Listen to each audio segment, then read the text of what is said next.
اچھا ناظرین، امریکہ سے آنے والی جو اہم دو خبریں آپ کو پہنچانا مقصود ہے، پہلے ان کا ذکر ہو جائے۔ ناظرین،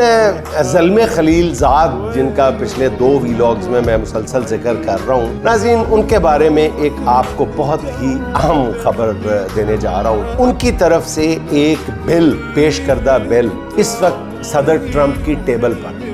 اس بل کو C7 کا نام دیا جا رہا ہے۔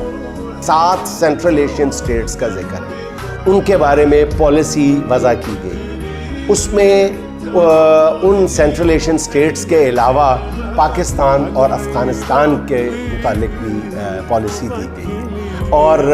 زلمے خلیل زاد جو پالیسی پاکستان کے بارے میں دیں گے یا پاکستانی حکمرانوں کے بارے میں دیں گے، میرا خیال ہے کہ ان کی پچھلے 2-4 ٹویٹس ہی آپ اٹھا کے دیکھ لیں تو آپ کو سمجھ آ جائے گا کہ صدر ٹرمپ کی ٹیبل پہ صرف ان کے دستخط کا منتظر جو بل ہے وہ کس قسم کا ہوگا اور پاکستانی حکمرانوں کے لیے وہ کس نوعیت کی خبریں لے کے آئے گا۔ پاک افغان ریلیشنز کا بھی تفصیل سے ذکر ہے، اور